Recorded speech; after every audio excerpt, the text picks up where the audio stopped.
Oh, it's a goal. Who got the assist? Who got the assist?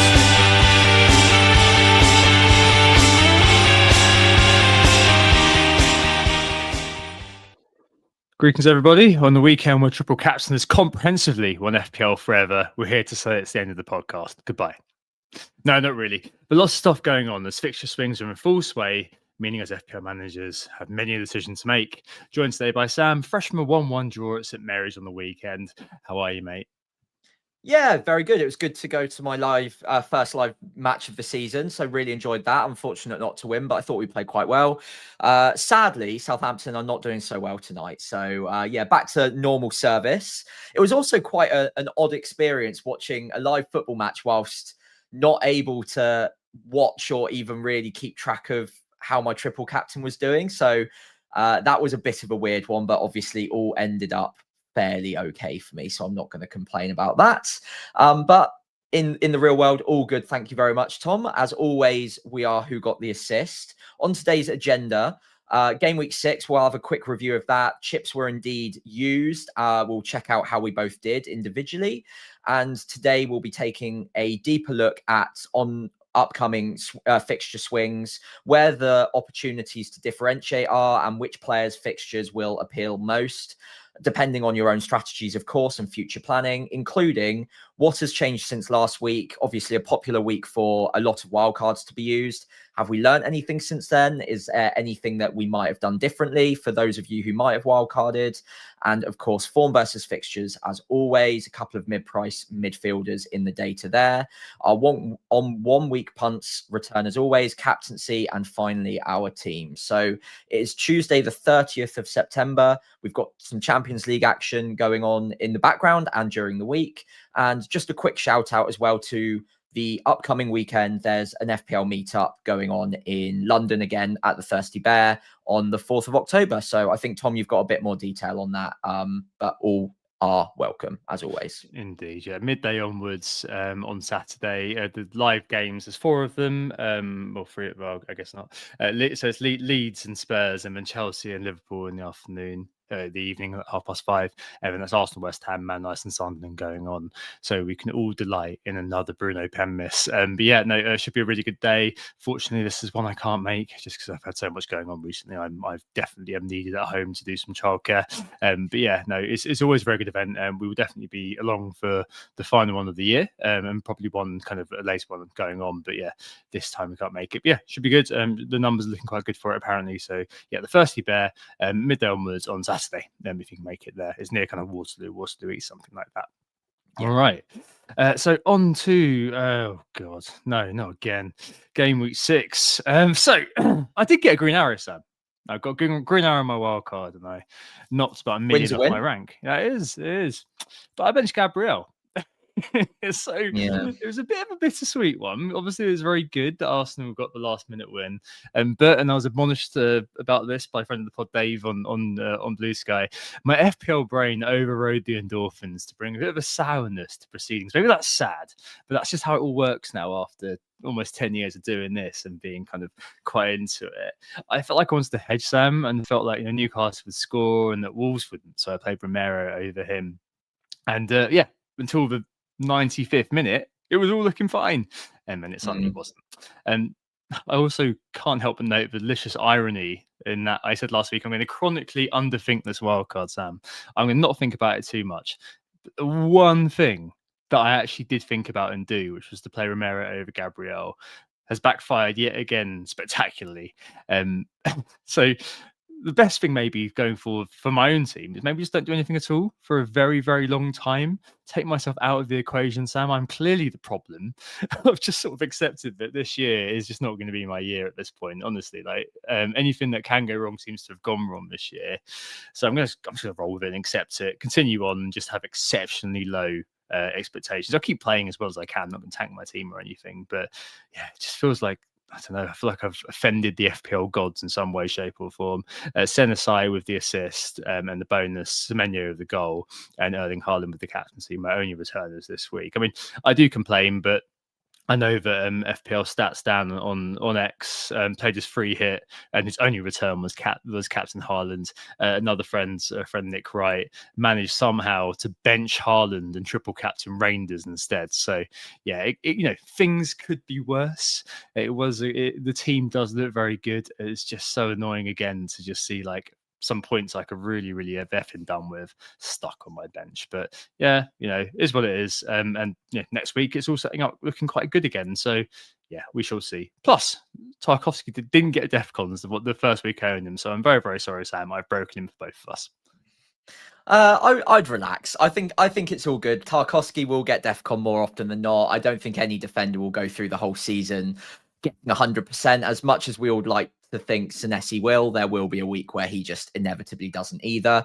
And also on the Gabriel decision, I don't really have anything against it. I don't think you made the wrong call, and goals are noisy for centre backs. They'll get 1 or 2 a season, maybe 3 or 4 if you're Gabriel and you're a bit lucky. But on the flip side of it, Tarko and Romero both had decent enough goal threat from set pieces themselves. So if you'd reversed it, if you'd done something differently, there was just as much chance that the other defender would have bitten you. So it's just one of those things. Sometimes those go against you. It's annoying as hell, but at the very least, you've got a very good team going into game week 7, as I'm sure we'll come on to later.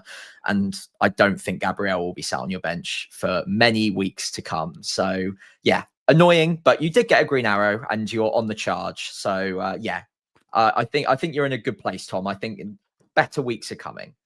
Onto my team. I actually had a worse week than you when you look at it. So I got 70 points. So the points total is better, but I did use my triple captaincy chip. I only got 2 proper returns across my 11. I got a couple of DEFCONers in there, but we're not really counting them as returns at the moment, are we? So yeah, I had the heroics of Haaland getting me 48 points. Obviously, absolutely loving that. Very, very happy, fortunate, delighted, whatever you want to call. Relieved more than anything else to get those kind of returns from my triple captain and move on. And Watkins was my only other returner. So I'm glad I held on to him. And now I've got him ahead of Burnley at home as well. So I'm feeling pretty good about being patient with players like him. Although 1 return in 6 is hardly anything to brag about. I've also kept patient on Ismail Assar, who I wasn't expecting miracles from this week and is stuck on my bench against Liverpool for his 11-pointer, but I'm more than happy to have him for the weeks ahead. So another player I've held on to for arguably too long that I just think will do me just fine over the next few weeks. But yeah, pretty terrible week aside from the fact that the triple captain went well. But I think a lot of people just had a bit of a meh week in terms of overall returns. I didn't have any Bournemouth in there, didn't have Gabriel either, not even on my bench, Tom, so I can't just bring him in immediately without a transfer.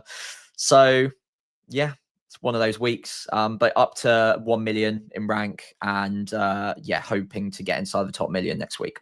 Yeah, you should do. I think your team's pretty well set up. I feel like the Watkins goal when that went in felt like the most inevitable thing that was going to happen this week. I'd have put good money on it if I was a betting man. But yeah, other than that, whatever happened really with regards to this week. It did feel like, if it wasn't for Haaland, I think most people would have been not in the teens, in the 20s, something like that.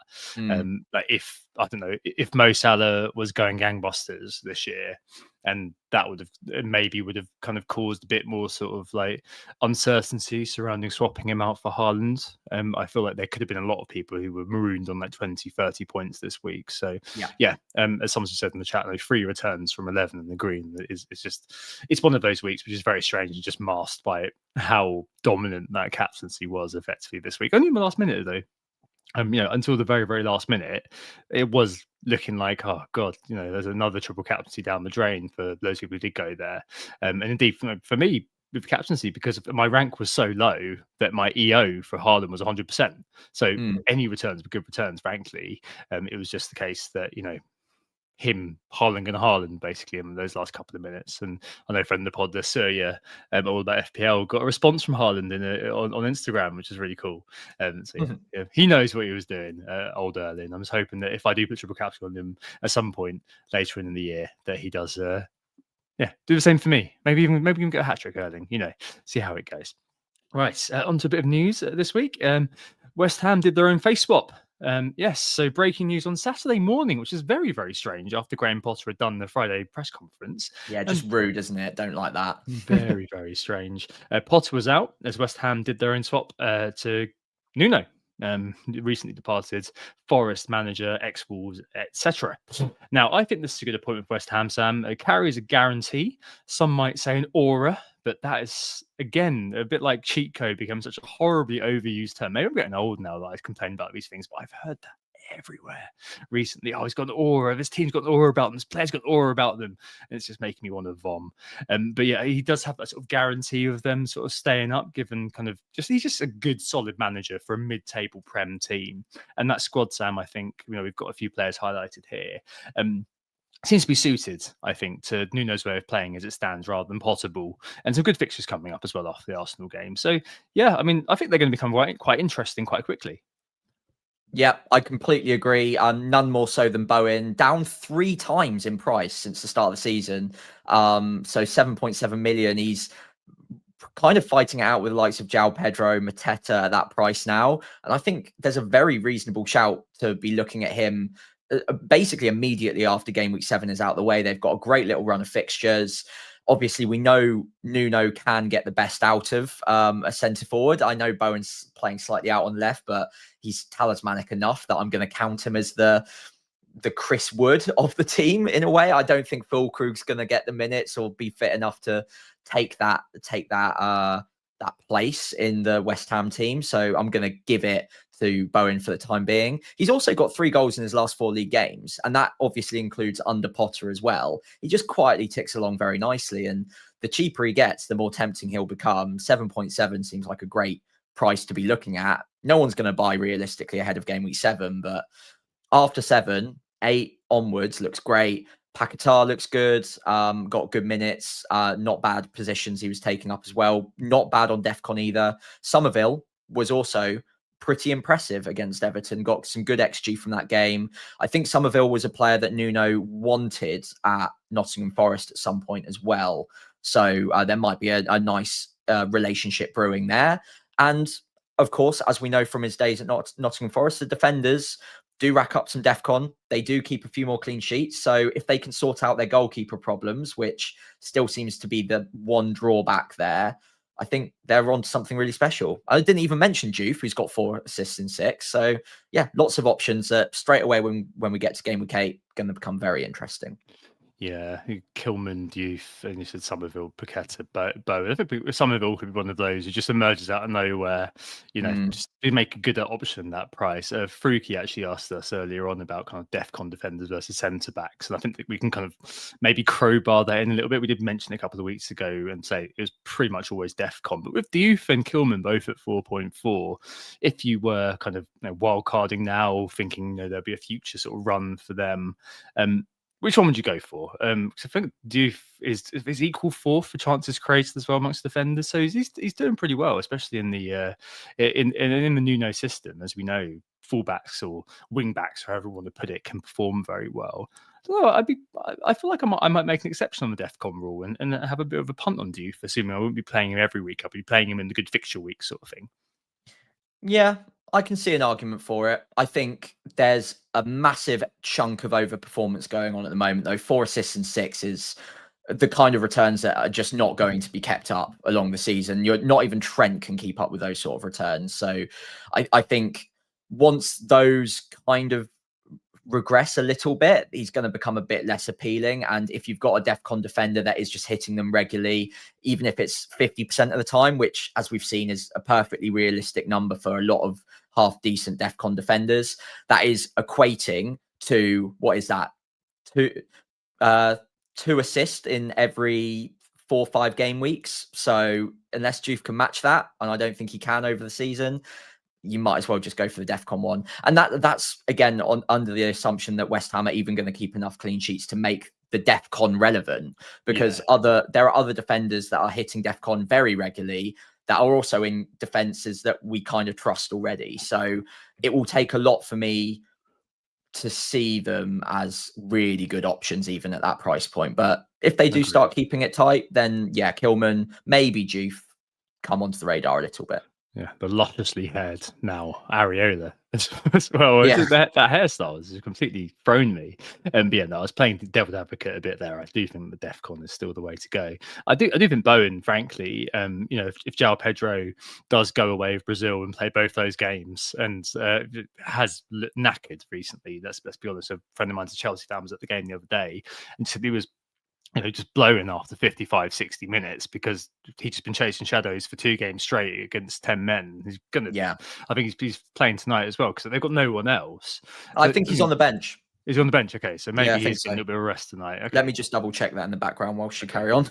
Yeah, but I think Bowen could be a really interesting sort of pick for that period. I think he was the standout talisman in terms of the points scored, the proportion of team points scored last year for the whole team. So I think he could be a really interesting one for going ahead. I'm still a bit iffy on Paqueta. We'll have to see how that kind of goes, whether he does try and transform into Gibbs White. I know he's on penalties, but do feel like he's a bit of a Tielemans and being a little bit overstated by the Algos, who were kind of the main sort of drivers towards him. But yeah, do really like Bowen going forward. He's always one that's going to be in your thoughts, especially with the new manager bounce, so on and so forth.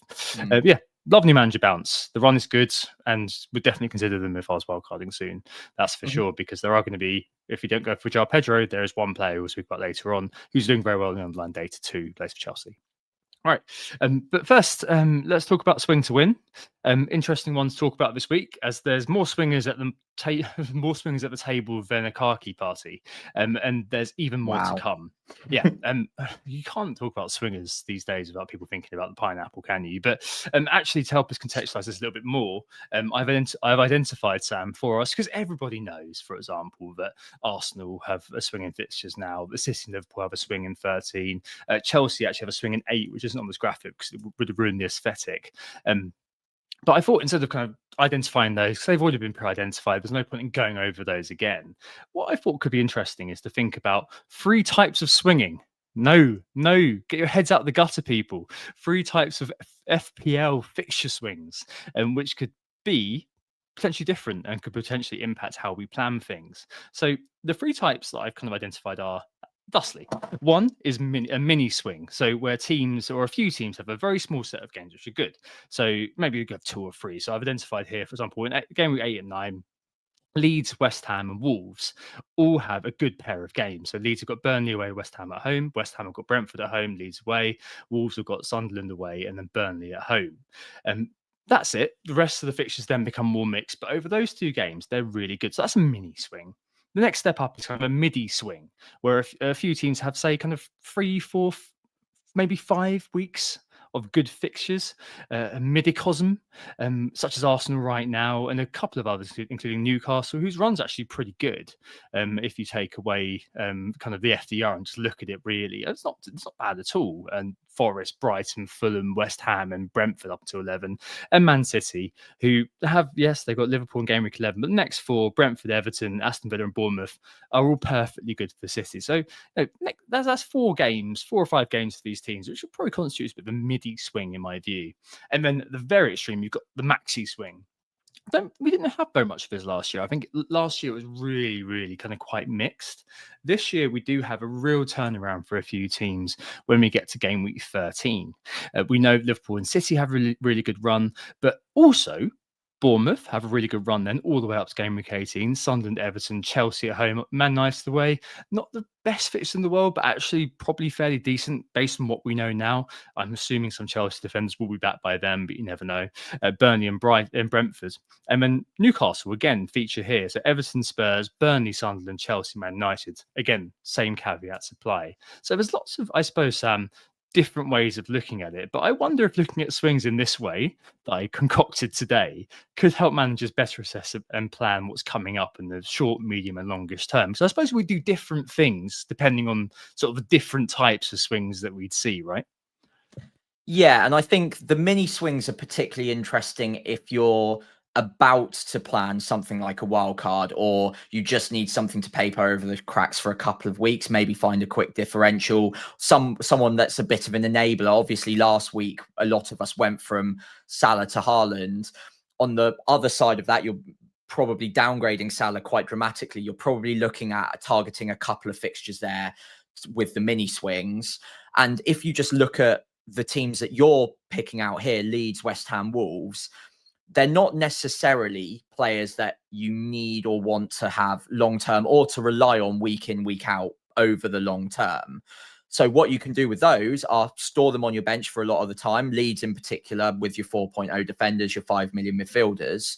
And you only really need to focus on these mini fixture pairings for them, where you're like, okay, 2 weeks, who can I rotate them in for? And I can kind of forget about them after that. They can just sit on my bench for a little while longer. Then with the midi ones, I think you start focusing on the quality of team a little bit more. So Arsenal, Man City, Newcastle are all very good teams. Also, when we get to the maxi, and if you're looking at a longer period of time, you're probably targeting more expensive players, more important shifts in the FPL meta, in the templates for many FPL drafts, and therefore transfer plans around those fixture swings probably need to be a bit more well orchestrated a few weeks in advance. You need to have a bit of a plan for it. A few people in the chat have already noted that by game week 13, you're probably going to want a few free transfers to jump onto expensive players like Salah, Haaland, if you don't have him at that point for whatever reason. Newcastle players as well. Bournemouth are in there too, which we currently own, but who knows what will happen between now and game week 13. So with that in mind, I think the mini fixture swings, the pairings that you're talking about are more not necessarily ones to plan around, but more when you get to a scenario and you need something there and then, it's just something to pick up and play with right there. The midi and the maxi ones would be, okay, let's try and forecast these and have a look at what that might mean for my team and how I might want my structure to look to enable attacking those fixtures at the best way possible when we get to those different periods. 7 was a big one. 13 is a really big one. But if you look at the fixtures in 13 in particular, we're probably going to have a fair few of those players already in there. Bournemouth popular, Man City popular. You're going to have a few. So maybe it's not that desperate. I think no, you're completely right. And I think what's really interesting about it is there's a kind of different scales of FOMO when it comes to them in some ways, and obviously that depends on the teams as well. But when there's a mini swing, so when the team has kind of 2 or 3 good fixtures, it so depends on the nature of that team whether you're going to get FOMO about it, whether it's essentially missable. So yeah, Leeds having Burnley and West Ham. If I don't have any Leeds players in situ, I'm going to be looking to roll the transfer nowadays. Now we've got 5 free transfers. I think that the roll is probably going to be better than the expected points output of using the transfer to buy one of those players in. If I've got my own player, I've got a stack hanging around, I can play them. Fine, I'm very happy to do that.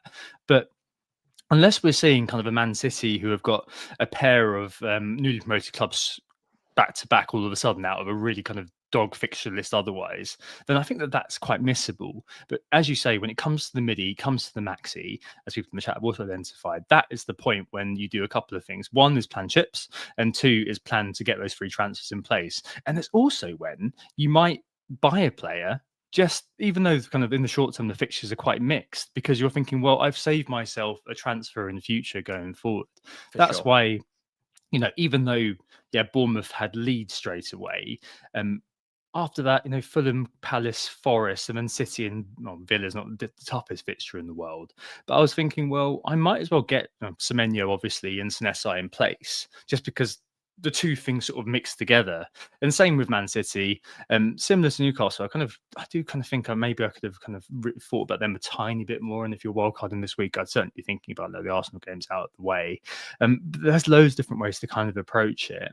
And I do think with the mini is very kind of free hit focused a lot of the time. The midi and the maxi, if you've got like kind of that big swing, like we've said at the start of the season, we both really wanted to keep that wild card to game week 13. And I think you're in a really good position now, Sam, to actually do that and get all the way to game week 13 and then really sort of capitalise on it. I think, especially when it comes to Liverpool factor. The other ones, you can kind of, you're probably going to be getting some Bournemouth, Newcastle, kind of good fixtures, but also kind of missable. They're not going to hurt you too much if you don't get a Newcastle player in. You've got Haaland. You probably could get Rangers in at some point if you wanted to. But the Liverpool getting them in, I'm going to need to kind of get, if I want to get Salah and Haaland, I'm going to need kind of 4 or 5 free transfers by that point to action that. Whereas you can just kind of flick a switch and off you go. So I think these things are really important to basically keep an eye on, and that's not a seriously good finding or a seriously insightful thing to say. Hey, fixture swings are really important, but I think chunking them up this way could be quite handy. Question chat from Nobby: how do you make the most of kind fixtures if the assets just aren't there? Sometimes there are really good fixtures for teams that you shouldn't really be buying players from. So remember that last year, Luton buying, was it last year or the year before, buying lots of Alfie Doughty and things like that. Yeah, it was Leif Davis last year, the regen. Don't remind me. Oh my goodness. That was, it was a choice on the wildcard, Sam, between him and Milenkovic at 4.5. Guess which one I went with? Yeah. So, yes, judgment is the key part of whether you decide to take part or completely ignore when the fixture runs are there. The assets just aren't. Often you can fall prey to forcing it sometimes, I guess. But yeah, I think all three things are quite different, and also quite similar as well in some way, shape, or form. And I think kind of the next kind of point I had here was about the types of players. I think we've really kind of started touching on it. Price, position, which are best suited to being flexible with fixture swings. So I suppose in the past, Sam, the received wisdom was that those premiums, you keep them in, the glue guys, and the smaller mid-price players were the ones you moved around per fixtures. But I don't know, that picture has become a bit more blurred, I think, recently. Like premiums more happily swapped, as we've seen with Haaland, or as I said earlier on. If Salah had started the season really well, then maybe it wouldn't have been as clear cut, and my wildcard 6 may have been a 2 million, for example. So it's situational, but value now, especially with DEFCON, we found all areas of FPL. So I don't know. Is it that you kind of still mix around those mid-price players, Sam, or does it now sort of defy definition a little bit in terms of what players are mostly sort of friendly when it comes to moving around for swings when we see them? Yeah, so I think another factor, and we've already talked about this a lot over recent weeks, is I think points are becoming slightly more predictable in certain positions, in the cheaper positions, especially in defense, because of the introduction of DEFCON. You've got that 4th, 5th midfielder as well, getting DEFCON more often than not. So it does mean that you probably don't need to target fixtures as much on any of those positions.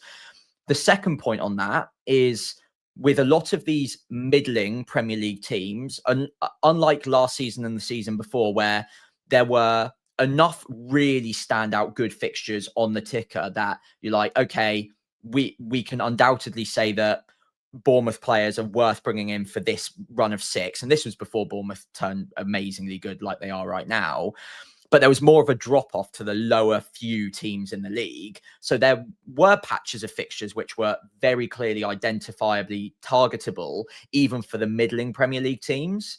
Whereas now this season, I look at the fixture ticker, I see a lot of green, but Sunderland I don't think is an amazing fixture. It's certainly not as good as a Southampton or a Leicester or an Ipswich was last year. Same goes for Leeds. Burnley, jury's out a little bit, but I think in patches they've been relatively comfortable and fairly impressive. They certainly score goals. And then the other teams that, again, might have been making up the numbers a little bit last season, Everton, pretty competitive. West Ham have just got a new manager, so they look like they're going to be a little bit more solid, not so targetable perhaps. You've also got Wolves as well. I expect them to do decently across the season. Brentford have surprised a few people. I just don't think that there's as much of a difference between that middle patch and the lower tier of the Premier League anymore. I think that's a lot more congested, a lot more concertinaed in. So although on the ticker they might look like a targetable run of fixtures, actually, I think throughout the season, unless you're playing a Man City, an Arsenal, Liverpool, back to back to back, something like that, pretty much most runs of fixtures are meh, okay, yeah, we'll just kind of coast them out. Yeah. But the premium assets, just to round back to the players here, that's where you can see a big drop off because they're the best 2-3 teams in the league. You've got Man City, Arsenal, Liverpool, and they will have clearly identifiable fixture runs where it's like, okay, I can see them scoring 2+ in every single one of these games for 6 game weeks in a row. Therefore, I want to target Salah or I want to target Haaland because the captaincy will be on them. But as soon as you drop down one rung on the ladder, I think that everyone's so evenly matched, relatively speaking. Anyone can kind of beat anyone. Anyone can give each other a good game. That I don't know if fixtures are as targetable anymore, and I'd prefer going after player quality over just a run of fixtures by itself. Obviously, fixtures help. We can see Bournemouth here do have a good run, much better than average run, 13 to 18. But I'd probably want Bournemouth anyway, even if the run didn't look that good, because they're just good players. So I don't want to like overly obsess on fixture swings anymore with the slightly cheaper picks, because I don't think it will make as much difference as what it might have done in the last few seasons. Yeah, I do think you're right. And I think, you know, as you kind of were mentioning, the fact that the newly promoted clubs just aren't the clear whipping boys and they're not being that sort of, you know, Operation Target X really going on, has meant that we're still in a bit of an unstable period. And you're right that maybe there should be a flight to safety in terms of our picks when it comes to minutes, when it comes to different routes to points from players. And maybe that should be the best thing. But you're also right that, for example, this week, people were kind of, there was a bit of a, like most people did kind of turn around the triple caps in the end, at least in the engaged community, or at least caps in Haaland, or most people did buy him in. But there was definitely this train of thought, you know, Burnley are going to sit deep and, you know, could frustrate City. And I think that the danger is that we can fall prey to those sorts of narratives when it comes to, as you say, kind of the top rung teams, when it comes to the really elite teams. Man City playing Leeds in game week 13 and Sunderland at home in game week 15. We shouldn't be sat there thinking, well, you know, they've got decent kind of defensive record, blah, blah, blah. I mean, Man City is just so much better than them. That's where there's a big gap, right? Yeah, exactly. And that is kind of an area where maybe, you know, the old kind of thought process does sort of ring true when it comes to Liverpool, Man City. And it may be that, you know, a team like Bournemouth, or there's another surprise package that comes through. Last year, you know, the surprise package was Nottingham Forest, but that was a very specific type of surprise package where you have one striker who was massively outperforming the XG for an awful lot of the time, and you had the defence being quite solid. It may be that, you know, a Bournemouth or something like that does become a team that somehow ends up challenging, or Palace, as indeed as we're seeing this year, ends up challenging kind of that top 6 and threatening to break into the elite. That team, when it gets to that sort of nebulous idea of form, is when maybe you look at that and pair it with the fixtures and think, actually, if they do end up with a decent run, hell yeah, here I am loading up on 2 or 3 of them. Yeah, you are right to have that sort of more nuanced view rather than kind of saying, yeah, I'm more of a fixtures guy, more of a form guy. Never gets to the bottom of that, honestly. Like, we've tried multiple ways through the years, as long as some listeners will know, and we've always come to it depends as the answer. But yeah, honestly, I do think that this year, what you're saying is right, but also we're still kind of in the formulative stages, and it's taken a bit longer this year really to establish who's playing what role on the stage of FPL. That's a good thing, honestly, because it keeps us guessing. I think it can be a bit more boring if we kind of already know. No offense to all, Sam, that, you know, Southampton are crap. Let's just make sure that we picks around that sort of team, and I think it's a lot cooler if we have it this way rather than the other way. Completely agreed. Yeah, I the fact that the promoter clubs have come up and are competitive, certainly the early signs are they're very competitive, means that it is harder to call every single game. There are going to be a lot of tighter ones out there, and there are just more FPL assets that are interesting, because last season we were picking from 17 clubs, basically, not 20. This year, we've all at some point considered Sunderland, Leeds and Burnley players. I've got 2 Burnley players in my side. I don't play them often, but I do have them. And the same goes for the other 2 promoted clubs as well. So I think it's only good for FPL. It does keep us guessing a little while longer. And it also means that using FPL shortcuts like we might have been able to get away with in previous seasons, and more casual managers do it as well. More often than not, they look at fixtures, see some green on a ticker, and they're like, right, good run, I'm going to target it. I don't think it's going to be as easy as that this season. And if you like over a season, obviously the green fixtures do tend to be a little bit easier, but I don't think they're as targetable as they have been in the past generally. So I think taking a bit more of a detailed view at each match as it comes, and maybe relying more on the quality of the team and the pick that you're going with more than the fixtures that they're playing against, could be getting the balance a little bit more correct for this season. I don't know. Obviously, it's early days. In the next 3 game weeks, maybe all the promoted clubs start getting smashed 5-0 and this is all a load of rubbish. But it doesn't look like that's going to be the case. So, yeah, I'm all for it. Yep. I think maybe just look at your team rather. The emphasis goes back on looking at your team and the problems that you've got, rather than focusing on fixtures and changing players who are performing very well, which we never obviously advise you do, in terms of the form versus fixture thing. But yeah, there's definitely going to be other factors at play rather than just this fixture run is good, let's go for it, because there are so many things which are kind of masking FTR. FTR does a decent job at kind of giving us a directional idea of which teams are kind of coming into a good run, which players you probably target. If it didn't, then obviously we wouldn't be looking at Arsenal this week, for example. It says some arguments, but equally, yeah, take it all with a pinch of salt right now. We still just simply don't know. It's based on market odds. It's based on all these sorts of things. And the underlying assumptions are going to change as the season becomes more and more sort of more of a known in the Rumsfeldian sense rather than an unknown. Right. Form versus fixture then. And based on what we do know after 6 weeks, when we typically do start to use stats, although we've kind of started to go very, very early this year because of this new feature that Sam and I dreamed up over a pizza and many beers. Lots of players who, again, we've mixed them around. You know, we don't be talking about Semenyo all the time. We don't be talking about Watkins all the time. We want to talk about some new guys. And there are 2 really, really interesting ones who are bothering the stats, aren't there, Sam? In the shape of Enzo Fernandez and your man Minte, a hero from Game Week 1 last year. To take Enzo, so obviously earlier on I said, if you don't go João Pedro, if you're wildcarding now, I would really be thinking, right, I'm going to go with Enzo over João Pedro. I think he's doing pretty well in the underlying data. It's like 3.4 non-per net GI, which is second. I did double check that. It is correct. Second in the analog stats for big chances for mids, whatever that means, behind the all-conquering Semenyo. 5 attacking returns, again, second for midfielders. On penalties, maybe. João Pedro probably did give him the one he's taken, let's be fair. And Liverpool up next, and then Forest and Sunderland. As mentioned earlier, they do come into a very good run after that, which is why I kind of kept João Pedro, because I thought, you know what, I'm going to leave that and have loads of fun with Sunderland, Spurs, Wolves and Burnley between 9 and 12. But yeah, Enzo Fernandez definitely, again, making a case. Last year he was sneaky good as well, wasn't he? Yeah, he just seems like a very consistent, steady FPL pick. If he does get the fortune of having another penalty, I think his ownership is going to explode. He's ticking along extremely nicely. I think whilst Cole Palmer is out, he is a much better FPL asset. So keep a watchful eye on the injury updates with Palmer, because I think when Palmer is out, he's got a little bit more license to get involved, be a bit of a box crasher. We saw that at the back post with the way he took his goal over the weekend.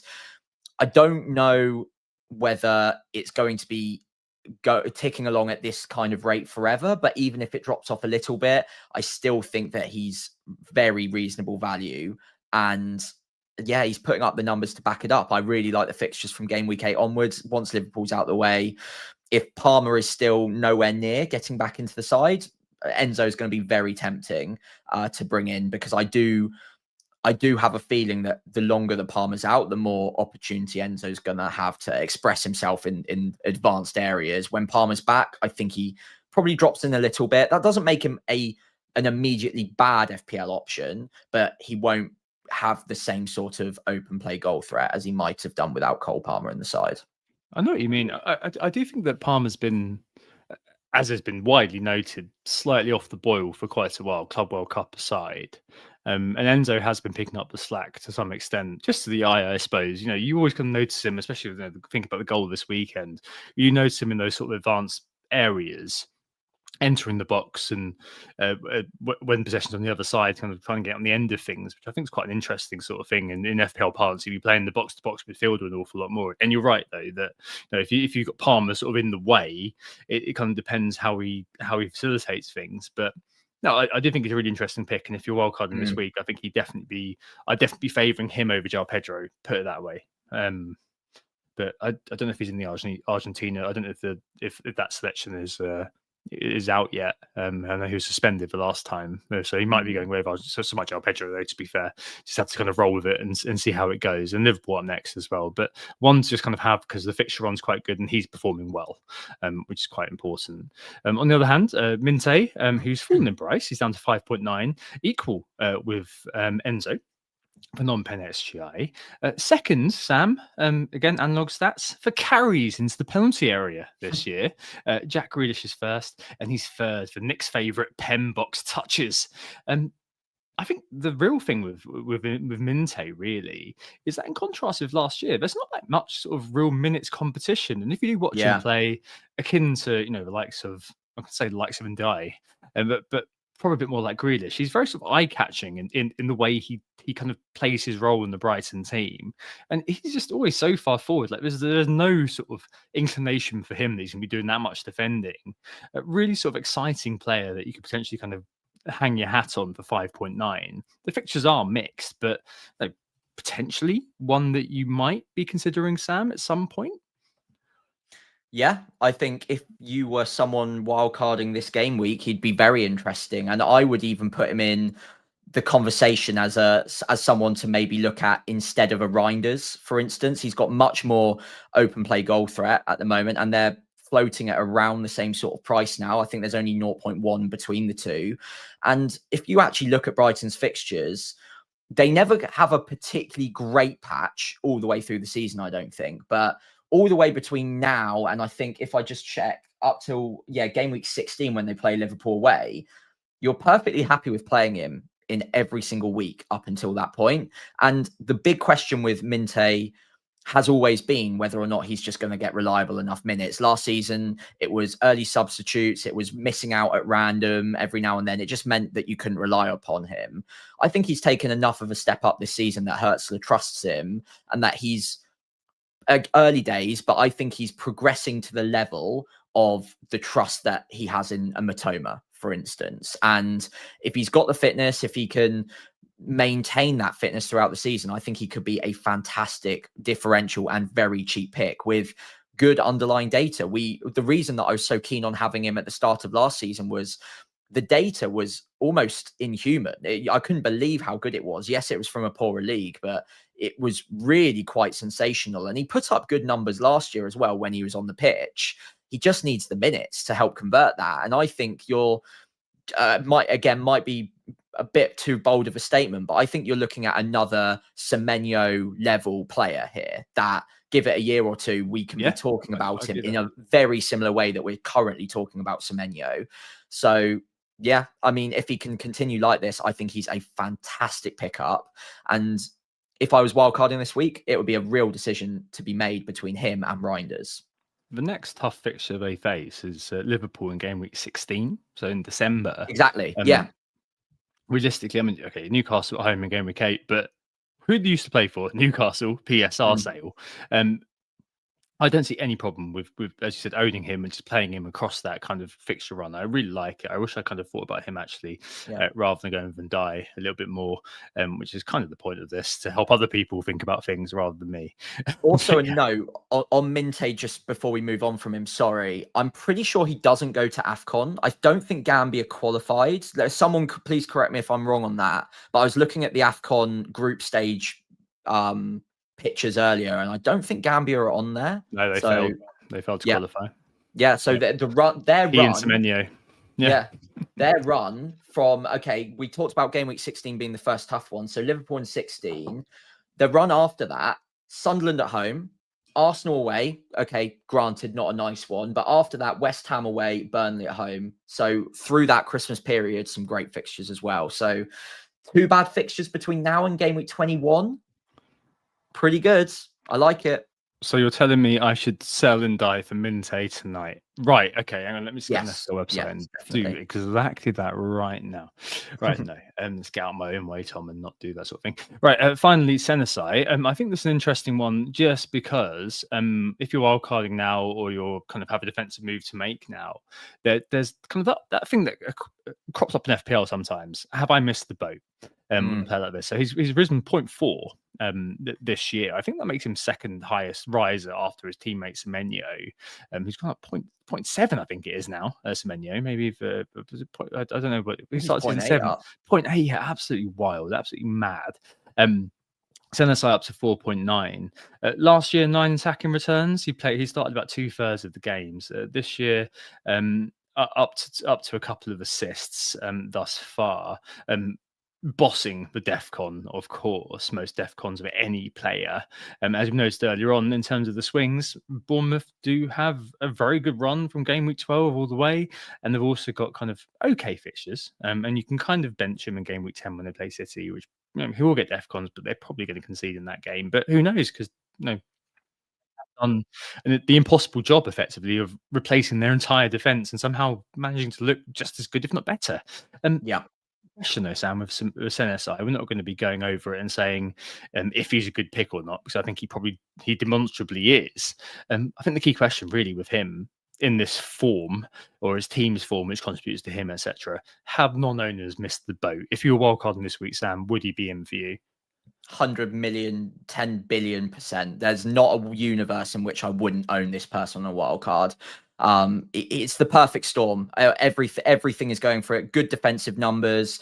So he'll pick up clean sheets. He's insanely high DEFCON rates, and we saw that from last season as well. So we know it's not just a coincidence, not just a flash in the pan. I would pay 6 million for this guy, given the output that he's performing at. He's got good underlying attacking data historically for a defender. Obviously not so great this season, but come on, he still picked up 2 assists. And Bournemouth, like I said, they can keep a clean in any fixture. They do really well against the best teams as well. I would pay a lot more money than 4.9 for him. I don't own him right now. I would even consider wildcarding in parts to make sure that I owned him for the next few game weeks, even without them looking that standout amazing. He'd be a big factor, and it's someone that I am extremely scared of. I've only got 1 free transfer this week. I have actually used that free transfer. We'll come on to that later. It's not for Senesi, and it's made me consider, was that even the right call? Even with the fixtures they've got coming, not great, but honestly, he ticks every single box imaginable at under 5 million. Don't make the mistake of thinking you've missed the boat when he's just going to keep getting 6-7 points a week. It's just not worth it. Get the player. I agree. I think I kind of did look at kind of Truff Air and the Diakise, but I was like, nah, just don't overcomplicate this. Don't overthink it, Tom. Yeah. Voltemade, next one up. So 1 headed goal last year in the Bundesliga, 2 in the Premier League, so doubled his tally of headed goals for a man who's kind of over 6 feet. Just maybe an interesting candidate given the fixtures coming up for wildcarders who are going for Enzo over Pedro, potentially. Visser, obviously, on his way back at some point, we think, maybe kind of after the international break. And Voltemade, as I mentioned, a bit of a weird one. Kind of like a very tall Kane. I know Kane's pretty tall, but a very tall Kane, and that being mostly known for being good with his feet and kind of a bit of a proto sort of 9.5. So I wouldn't be kind of thinking that he'd be kind of benched by Visser. Need to see what Howe does with the 2 of them. But potentially quite an interesting one. The minutes haven't been full 90s. He has been kind of hauled off around kind of the 70-minute mark. But he started his Newcastle career pretty well, it's fair to say. As you mentioned, those fixtures are pretty good. It's just Man City, I think, game week 12 for them to worry about. It's just kind of just kind of how it all sort of fits together with them in Europe and things like that. But yeah, potentially a player that people have got an eye on. I was going to say, and it's just been all picked up in the chat too, that another kind of player to mention is obviously Mr. Thiago over at Brentford, who has maybe made many a person sit up and take notice with, especially that just the goal from the Henderson assist this weekend. Quite something that finish, wasn't it, Sam? His career after that kind of awful injury last year at Bournemouth finally taking off, although kind of Doctor United, I suppose, taking the man's load from Spurs, have kind of reignited him. But yeah, I mean, there are a couple of good forward options that maybe weren't quite on the agenda last week when I was wildcarding. Yeah, I think Voltemada is particularly interesting at that price. I think Newcastle have done their research quite clearly. They've got a very mobile, but also aerially sufficient striker. So yeah, replaced Isak very well. I don't think he'll get the same amount of goals as Isak, but I think he'll fill that hole pretty nicely. The one question I would have is, when Wissa does come back in, what system are they going to play? Are they going to play with 2 up top and play in that sort of 5-3-2 that they've been trialing a little bit? Are they going to play a 4-3-3 like they have been with 2 wide inside forwards, almost with Gordon, Murphy, Elanga's in there, Barnes is in there? That someone is going to have to miss out. Now, I don't think that's Voltemada by any means, but it does mean that the minutes are going to be a little bit iffy. And he hasn't gotten good minutes yet either. But I think that's mainly to build up a bit of a thicker skin to the Premier League, because I think he had cramps after 60 minutes in the first game. I think they're building him up. But I also think that the plan is that they've got the depth now to rotate the side around the Champions League, around the Premier League fixtures. So I've just got that little worry that early substitutions are going to be fairly common for him, because I think Howe's going to be a shrewd tactician with managing the minutes there to help them fight on all fronts, because I think he is their best striker. They will want him fit for the whole season. They don't want to risk anything. So I think with that in mind, he probably gets 60, 70 minutes a bit more often than we'd like. But 7.1 million, I think he gets penalties as well. He could be very interesting nonetheless. Quick word on Thiago as well. Yeah, I really like him at that price. I think if you're paying around 6 million for any forward, if they're getting decent minutes and they've got penalties, they're automatically in the consideration set. So yeah, definitely some love for Thiago. If you need a cheap forward to enable other things, then yeah, don't look past him. He's a very good option. Yeah, feels like a wild card pickup to me rather than an elective one with Man City straight up, and then I think it's Liverpool in game week coming up, isn't it? So yeah, a few things to bear in mind. Yeah, yeah. And then the final thing is Saka Eze. So Arsenal players, Gyökeres, of course. I think that kind of the third Arsenal asset is one that people are kind of thinking about a little bit. I do think that most people are going to be defaulting to a double Arsenal setup in defence. So Gabriel and Raya for the minutes defensively. I think it's going to be pretty inescapable. Gabriel having like just 100% ownership. So I think that's why I kind of thought, well, I'll go both of them, because at least I gain if Arsenal keep a clean sheet. I do think that, this is quite an interesting one if you're not looking to kind of go for Gyökeres, Eze and Saka. Saka obviously is Saka without kind of sounding too truculent. I do think that he has looked a lot. He hasn't kind of come back and looked rusty. He's come back and look kind of himself.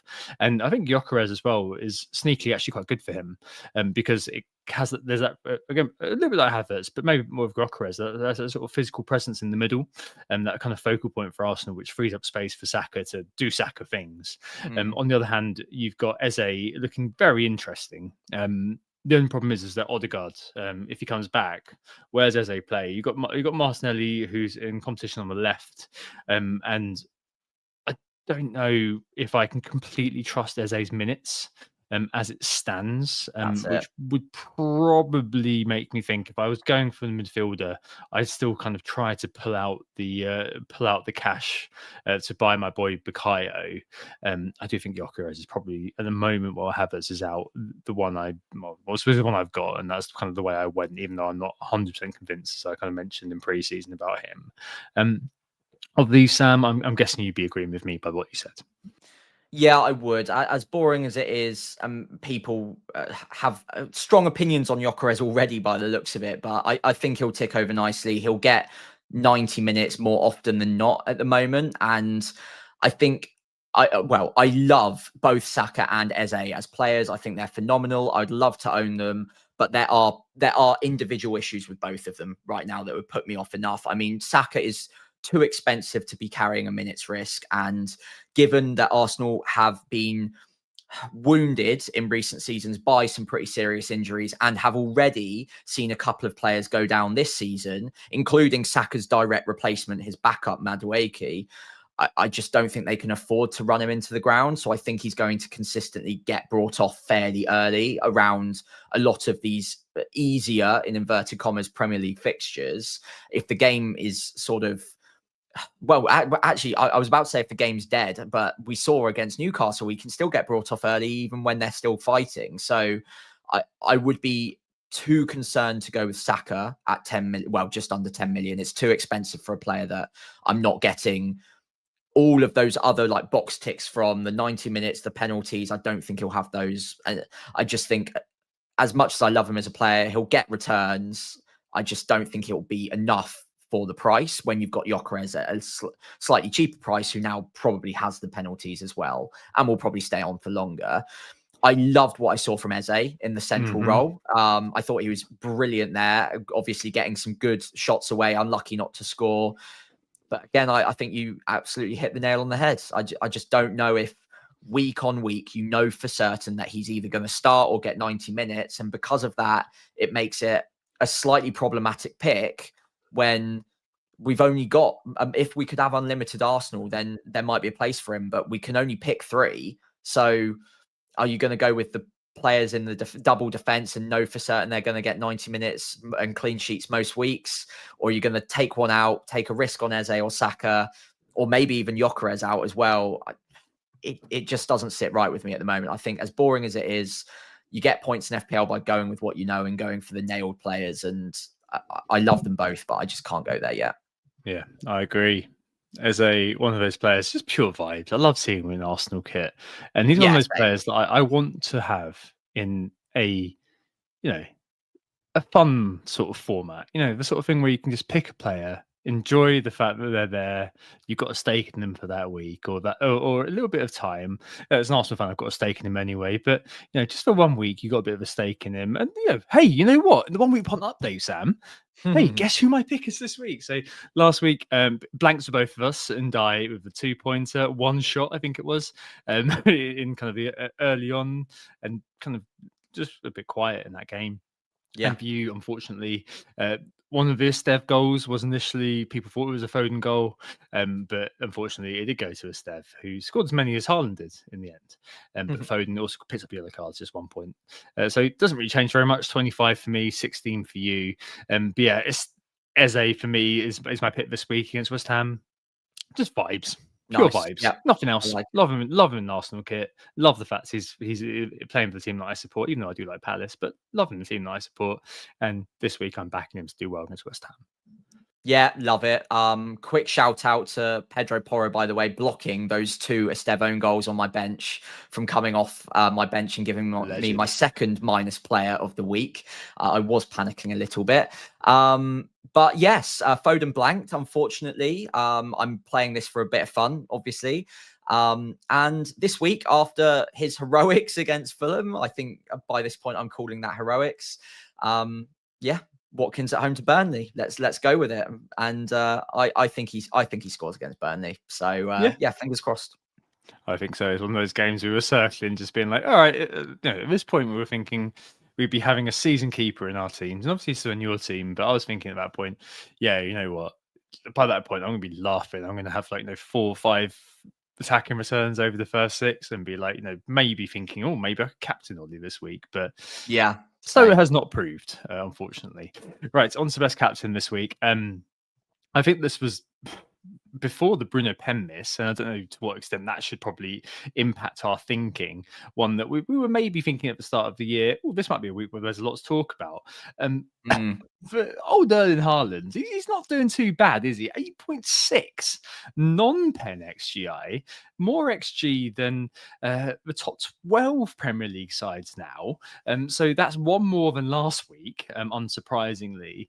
And if you look at the underlying data, Sam, he's more than double Enzo and Yakuba Minte in joint second, and I think it's a Bumo, and I think it's Sar, I think, underneath. It's absolutely crazy.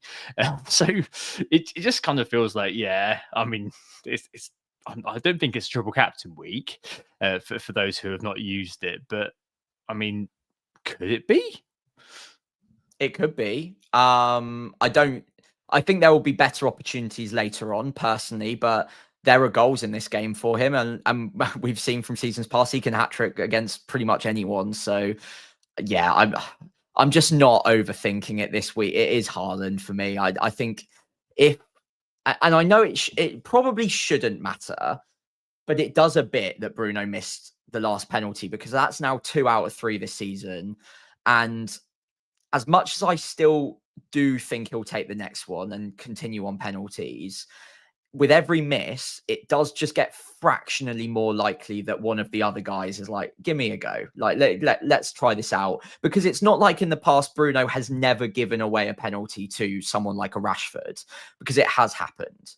So that bothers me a lot more. The potential, the very outside chance that he might give away the next one bothers me more than the fact that he might miss the next penalty. I think his penalty record is good enough that I'd always back him anyway.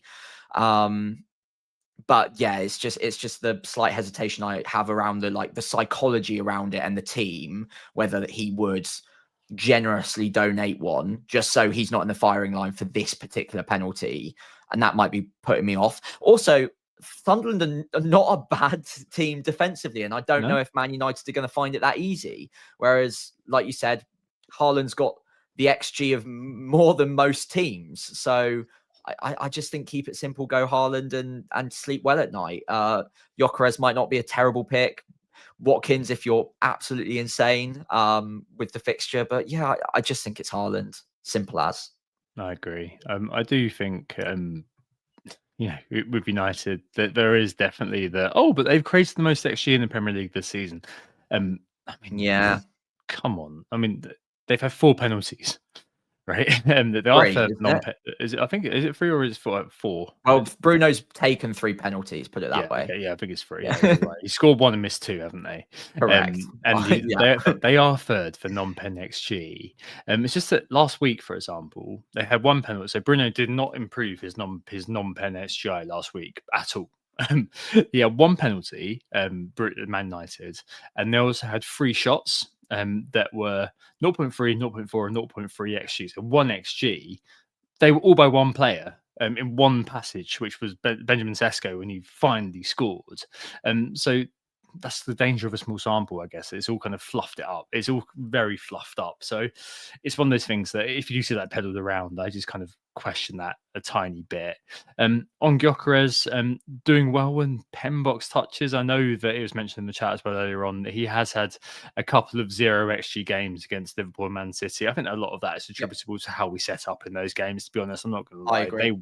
We were set up to just try to get something from the game. I mean, that is just what you expect from Arteta against those teams. But there are signs that handbrake has been lost, and I'd be hoping that we would go for against West Ham. To be honest, I know West Ham will again set up to frustrate, but I don't think we're going to set up to match that. And against Newcastle, I think there were a lot of encouraging signs for kind of how we're going to look at things going forward. I do think Gyökeres played pretty well actually against West Ham. There were a couple of moments where I think there was one moment where he was played where it kind of there was a difficult chance where he could have probably controlled it, but I think it just kind of could have gone for it first time and he kind of just miscontrolled it. There were a couple of moments like that where it didn't quite sort of come together for him. As another time where he kind of was going for the shot and fell over. It will come together for him, I think, and he is kind of a bit of a flat track bully. We do need that kind of player to step up in the big games, but hey, we've got Gabriel for that moment, and we've got Marino. They can score penalties, they can score from set pieces, and Gyökeres can be hidden. But for the upcoming run up until kind of game week 12, 13, I think that he'll tick along fairly well.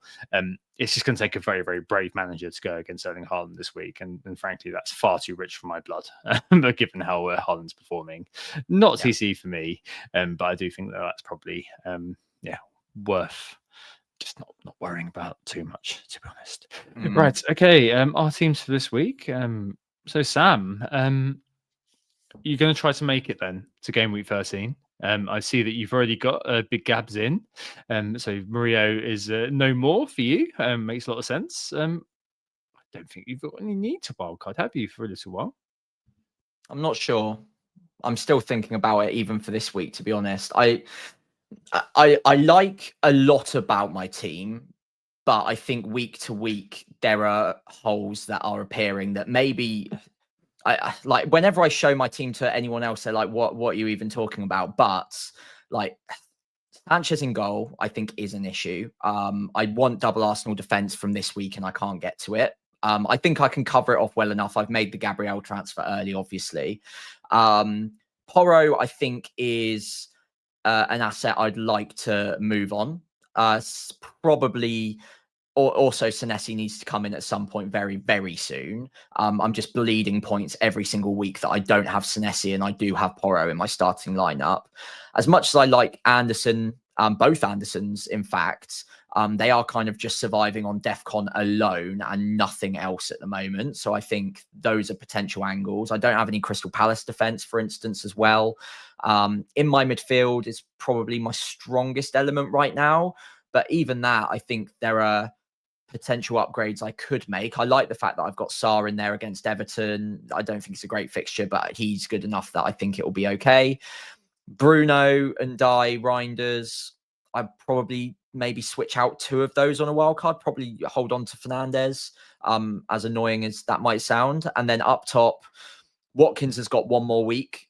Next week, I'd be probably wanting to move him on anyway. If I don't wild cards, then it's a transfer for Gyökeres, and then I have to wait yet another week or two to get to the likes of Senesi, another Arsenal defender, Semenyo in the midfield. I don't have covered off yet as well. Yeah, I just think holes are appearing. I don't know. I can probably stay the wild card, but I've also got to consider bench boost at some point. And if I did wildcard this week, I'm pretty convinced on most of it, and I would be very well set up for a bench boost in 8 as well. And I'd be very happy with my team to get to even 5 free transfers by the time we get to like game week 13, 14 anyway.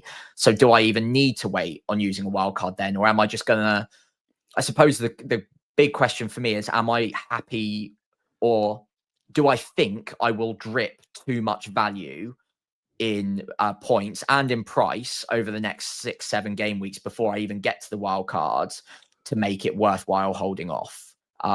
Or is it going to be powerful enough when we get to that point that I will be able to make all the changes I want and really steal a march on everyone else? Or will it be too late by that point? And I've bled value, I've bled points, and the drip feed of Senesi, Semenyo, DEFCON, extra defenders, extra Arsenal. Will it all just punish me a little bit too much over the next 5-6 game weeks to make it worthwhile waiting? Yeah, I feel you. It's a difficult thing because like your team is not bad, and it's one of those that you kind of, if Football Manager saves scumming, there's a world where probably about, I say maybe 65-70% of the time you send that out and you get 60-70 points, and that's perfectly fine most weeks. I think it's okay for this week. I think this week it will probably be enough to get me a green arrow. It's just then next, it's like just ongoing issues every week, if that makes sense. Like I've only got 1 free transfer a week to deal with those, and there's 5 or 6 players I would want to get in pretty quickly now. So yeah, I'm one thing I will say is that I really don't like the game week 8 bench boost. Do you not? I love it. I don't, because of the temporal factor that it's post international break. And that is where you're likeliest, that is where you're most vulnerable in terms of missing a player. And coming from me in game week 1, where Tozin was randomly just out, obviously not an international break, but that's the time when you have to kind of factor that into your thinking a little bit more. Whereas I think after game week 8, so if you wildcard for game week 8 and then take 9. It into game, and then 9, at least you kind of have a bit of a better lay of the land when it comes to your bench boost. And I think the fixture's still all right for the edge pieces in game week 9, as far as I remember. Like, it's not okay for Sunderland though, because they've got Chelsea, and I really want Sunderland on my on my bench. Like I really like Alderete, I really like Xhaka. If I bench boost 9, I wouldn't be going with Sunderland. I'd be going with probably Leeds, I think. I think probably. Do they have Wolves that week? They do. Wolves and Leeds play. And then Wolves play Burnley that week. So I could argue, I could also look at Burnley. Like it's not terrible, and like it's someone like Alderete, I mean, against Chelsea. I mean, 3 points for 3 points for DEFCON. I mean, I know obviously you're trying to maximize, etc., but I do kind of see your point. It's just that when you get, I think Alderete is in Paraguay's first team, for example. I know they're playing a. I looked this up. I looked this up earlier. Actually, they're playing as Korea and Seoul. Wow. I think it's on the Tuesday though, so you'll probably be okay for them coming back. João Pedro. Depends if he's playing for Brazil. I don't know what you do. I don't know whether you go for Enzo. João Pedro's actually got himself sent off for Chelsea tonight, last Okay. minute. So done himself a favour, frankly. I've probably just couldn't bother wanted to rest during the Champions League for a couple of games. So he's got to sent off for 2 yellows. So he's going to miss a game. He does have that in him, to be fair, as well. Something to monitor on João Pedro. He does have that streak in him. Yeah. Bit So of a tenure about him. I mean, the thing is, like, I suppose there's always an element with wildcard. I'll spend time on yours because mine's just like I'm going to roll and do nothing. But I mean, I think that like for your team, if you wildcarded now, there's always that kind of emotional element that probably the team that you play is the team that you pick. It's not going to be as clear versus the team that you have. So you won't be carrying Watkins, for example. Yeah. Like, I look at that game and think, well, that's golden assists. That's kind of like 12 points basically out of that. And you've got loads of good pieces in place. You've got Reinders there. You've got Bruno against Sunderland. I think he'd still be in most people's teams at the moment. You've got Watkins, who's a pick that most wildcards don't have, but he's a good pick this week. You've got Tarkovsky. You've got Gabriel. You've got Ants on the bench, who you probably keep. You've got Haaland. You've got Reinders, who you probably keep. You've got Dubravka, who you probably keep. Tarkovsky you probably keep as well, and so although maybe not after this week. Yeah. So maybe it is one more week. You can't roll the transfer 1 more week, and then you do it over the international break potentially. Maybe you do have a few. You do have a few issues, but they're not the same issues that I had in terms of injured. Not going to be playing anytime soon. Yeah, we always say find an excuse to roll. But given how you're going to have to make a few changes over time, it's more like elective versus necessity, I guess. I don't know. I'd be tempted. I wouldn't do it this week, but I think that if you do have an itchy finger, over the national break might be a good time to do it, frankly, and then maybe set up for a game week 9 bench boost, because I think that's probably the last time that I really consider doing it, when the game starts to come thick and fast really after that, to be honest, mate. Yeah, I think there's an okay one in, is it a game week 11? It might be all right, or maybe game week 10. Sunderland have Everton at home. Yeah, I don't know. Yeah, you could pick up Fulham. Like Fulham have got Wolves at home, I think, that week. Yeah, so keep Anderson, maybe have Yeah, and then Brighton. It was at Brighton Leeds, but you're right about the. Where are you at with like? You're right. So part of the reason why I wildcard early as well is because I had the ideal sort of inverted commas wildcard team, and I was at 0.2, 0.3, but there was players like Semenyo and Senasai in it. And I was just like, they're going to move. So like, if, as I said to you last week, if I'd have wildcarded on the Monday, then I'd have been at 0.0 and/or I think it'd been at 0.0, so I'd have been I got 0.4 in the bank. But if I'd have left it for a little bit longer, then I would have be at 0.0 sort of thing, and hopefully that flex will butterfly effect and something useful going forward. Like, where are you at with that wildcard team then? I'm about, I think 0.2, 0. Maybe 0.4 wiggle room actually. But yeah, again, I mean, this time last week I was pretty confident that the wild card I would have picked for last week would be the same as this week, but now there's like 1 or 2 changes there, so maybe this time next week there's another 1 or 2 changes that make it affordable yet again. I think maybe I do just need to tell myself to try and be patient. If the team doesn't need a wild card immediately, find a reason not to use it. Maybe that's the way to play it. It's not a bad team this week, so no, I think thinking about the fixtures next week, I'm only kind of having a cursory glance. I think next week would be when I'd be thinking, yeah, when that comes through, maybe there would be a couple of changes I would make. Yeah.